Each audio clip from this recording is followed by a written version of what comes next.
وسعدتم أوقاتنا أينما كنتم أيها السادة والسيدات. من الفضيلة بأن نحييكم ونقدم لحضراتكم نشرة أخبار الظهيرة. استهلوا معكم أنا عبد الله محمد علي بالعناوين.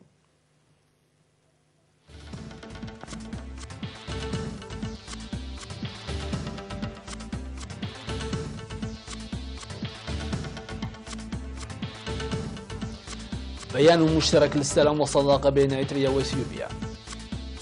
كلية أسمرة الصحية تخرج 459 طالبا بالماجستير والبكالوريوس والدبلوم. الجمعية الوطنية للسكري تعقد مؤتمرها السادس. الصين تتعهد بعروض قيمتها 20 مليار دولار لدول الشرق الأوسط. وزير الخارجية الأمريكي يدعم المحادثات مع طالبان. وجيريمي هانت وزيرا لخارجية بريطانيا خلفا من مقال جالس.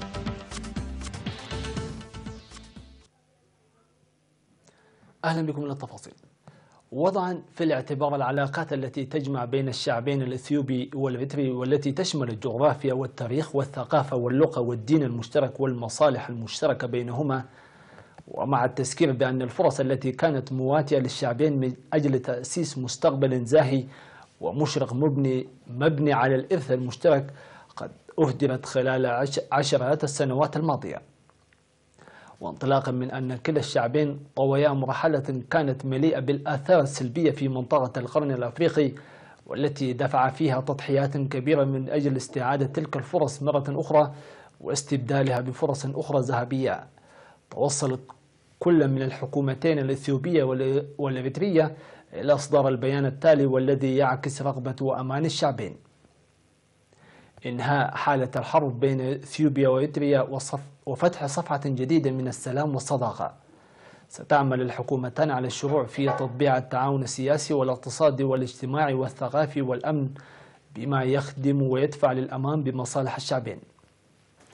تشرع الدولتان في العلاقات التجارية والمواصلات والاتصالات بينهما واستئناف العلاقات الدبلوماسية والأنشطة المتعلقة بها.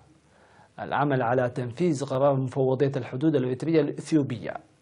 ستعمل الدولتان معا من أجل الضمان وإحلال السلام والتنمية والتعاون الإقليمي. وفي هذه السانحة يستعرب كلا الحكومتين عن شكرهما لكافة أصدقاء إريتريا وإثيوبيا وجميع محبي السلام، تناشدانهما على تعزيز صداقتهما ودعمهما. أسمر 9 يوليو 2018 عن دولة إريتريا الرئيس إسياس أفورقي. عن جمهورية إثيوبيا الفيدرالية الديمقراطية رئيس الوزراء الدكتور آبي أحمد.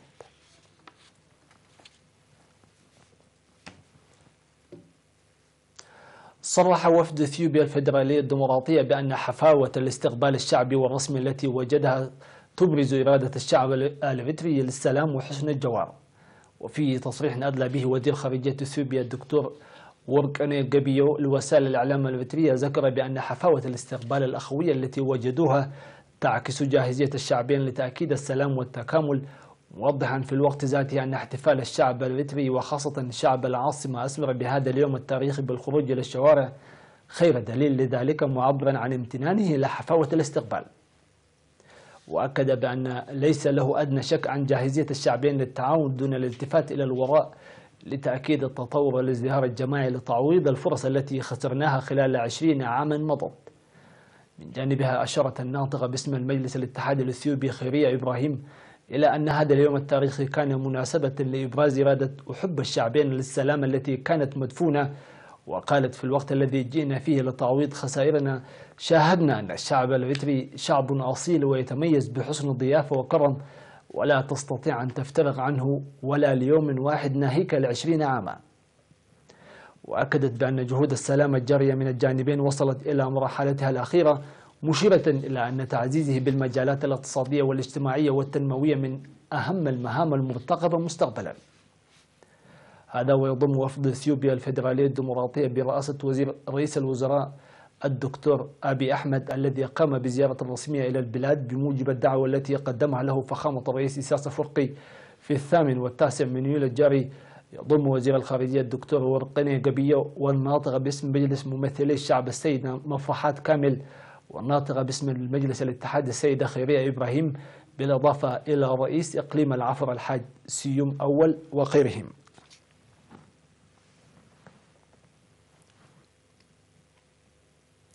خرجت كلية أسمر الصحية في 10 من يوليو 459 طالبا، منهم 18 بالماجستير و178 بالبكالوريوس و263 بالدبلوم. وتخرج 192 بمجال التمريض و82 بعلم الدواء و47 بالرعاية الصحية و138 بتنسيق المهنة الصحية. وهنأت عميد الكلية الدكتور قدي قبر يوهنس الخريجين مناشدة الطلاب للعمل بجدية وبذل جهود حثيثة لتطوير مهنهم، مستفيدين من المعرفة العلمية والمهنية التي اكتسبوها كجسر لتطوير مهنهم وتحمل أمانة الشعب. وتخرج كلية أسمر الصحية هذا العام للمرة العاشرة. عقدت الجمعية الوطنية للسكري في 7 من يوليو الجاري مؤتمرها السادس في قاعة الاتحاد الوطني للمرأة الإريترية بالعاصمة أسمرة. وألقى رئيس الجمعية الدكتور قويتون مبرهت في المؤتمر الذي حضره أعضاء الجمعية وممثلي الاتحادات الوطنية والضيوف المدعوين، ألقى كلمة ناشدة فيها المجتمع لتعزيز معارفه للوقاية والسيطرة على المرض وترسيخ ثقافة رعاية المصابين بالمرض، شاكرا وزارة الصحة على توزيع الأدوية وتقديم خدمات صحية مجانية. من جانبه أكد المدير العام المؤقت لقسم الصحة العامة بوزارة الصحة الدكتور عند برهان تسفاتيان بأن الوزارة تبذل جهودا حثيثة بالتعاون مع شركائه لمضاعفة الإنجازات المحققة في مختلف مجالات القطاع الصحي. كما أكد جاهزية الوزارة للوقوف إلى جانب الجمعية الوطنية للسكري. وفي الختام صادق المؤتمرون على مسودة الدستور، واختيرت لجنة تدير أعمال الجمعية ل3 أعوام قادمة. وتضم الجمعية الوطنية للسكر التي تأسست في العام 1996 تضم حاليا 15,000 عضو.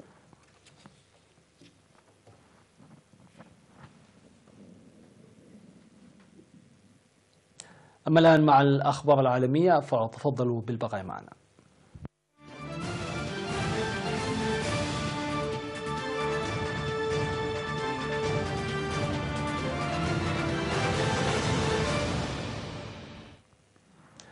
تعهد الرئيس الصيني شي جين بينغ اليوم الثلاثاء بحزمة تشمل قروضا تبلغ 20 مليار دولار ومساعدات مالية بحوالي 106 ملايين دولار لدول في الشرق الأوسط، في إطار ما وصفه بنموذج لإحياء النمو الاقتصادي بالمنطقة. وعززت بكين دورها في الشرق الأوسط في السنوات القليلة الماضية، إذ تلعب دول عربية دورا مهما في خطة شي للسياسة الخارجية المعروفة باسم الحزام والطريق، من أجل إقامة طرق تجارية قوية تربط الصين بوسط وجنوب شرقي آسيا. وقال شي خلال اجتماع مع ممثلي 21 دولة عربية في بكين أن التنمية هي مفتاح حل العديد من المشاكل الأمنية بالشرق الأوسط. وأوضح الرئيس الصيني أن القروض ستمول خطة للإعمار الاقتصادي وإنعاش الصناعة تشمل التعاون في مجال النفط والغاز والطاقة النفطية والمجال النووي.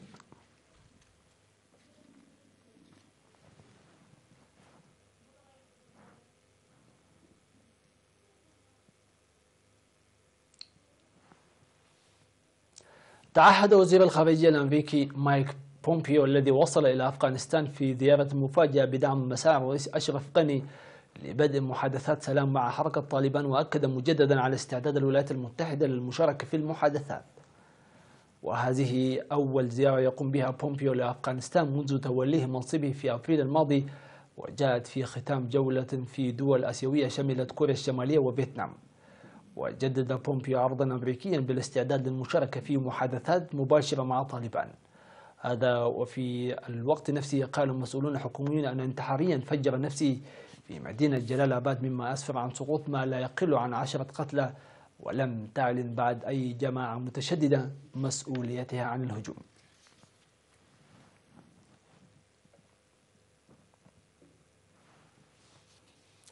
أجرت رئيسة الوزراء البريطانية تريزا ماي تعديلا وزاريا بعد أن تسببت سلسلة من الاستقالات بشأن استراتيجيتها لترك الاتحاد الأوروبي في أزمة في الحكومة.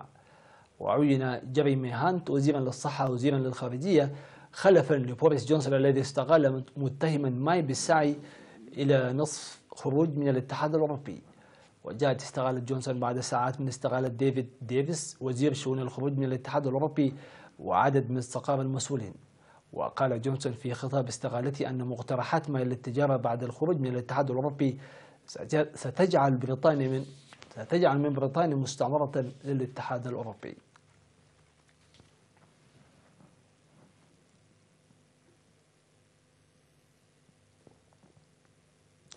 وختاما في هذه النشرة، أطلقت الصين قمرين صناعيين لباكستان على الصاروخ الحامل لونغ مارش من مركز جوتشوان لإطلاق الأقمار الصناعية في شمال غربي الصين. ويعد BRSS أول قمر صناعي بصري صيني للاستشعار عن بعد يباع إلى باكستان، والقمر السابع عشر الذي طورته الأكاديمية الصينية لتكنولوجيا الفضاء لمشتر خارجي.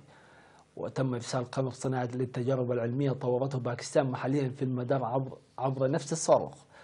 وسيتم استخدام القمر الصناعي لمسح الأراضي والموارد ومراقبة الكوارث الطبيعية والبحوث الزراعية والبناء الحضري وتوفير معلومات عن الاستشعار عن بعد لمنطقة الحزام والطريق.